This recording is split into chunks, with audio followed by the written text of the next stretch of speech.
ఆంధ్రప్రదేశ్ శ్రీ సత్యసాయి జిల్లాలోని బుక్కపట్నం మండలం లింగప్పగారిపల్లెలో దారుణమైన ఘటన వెలుగు చూసింది. నిత్యం పూజలు అందుకునే పురాతన వెంకటేశ్వర స్వామి ఆలయంపై నిధుల వేటగాళ్లు పడ్డారు. గుప్త నిధుల కోసం ఆలయంలో ఉన్న విగ్రహాన్ని పూర్తిగా ధ్వంసం చేసి గోపురాన్ని కూడా కూల్చేసినట్లుగా తెలుస్తోంది. దురదృష్టవశాత్తు కొన్ని అరుదైన పురాతన ఆలయాల్లో గుప్త నిధులు ఉన్నాయనే ప్రచారం నిధుల వేటగాళ్లకు దుర్మార్గమైన ఆలోచనలకు ప్రేరణగా నిలుస్తోంది.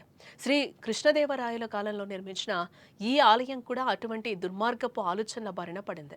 ఈ దేవాలయం నిర్మాణంలో కానీ దాని విగ్రహాల్లో కానీ ఎలాంటి నిధులు లేవని, కేవలం భక్తి, కళాత్మకత, ఆధ్యాత్మికత మాత్రమే ఉన్నాయని గ్రామస్తులు అంటున్నారు. గత రాత్రి కొందరు దుండగులు ఆలయంలోకి చొరబడ్డారు. వారికి పురాతన ఆలయాలపై ఉండే నిధుల సమాచారం ఎవరో ఇచ్చారని భావిస్తున్నారు.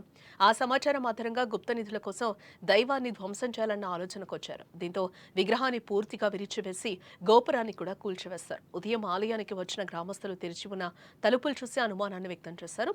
లోపలికి వెళ్లి చూడగా విగ్రహం ధ్వంసమై ఉండడం చూసి తీవ్ర ఆవేదనకు గురయ్యారు. తక్షణమే పోలీసులకు సమాచారం కూడా అందించారు వారు.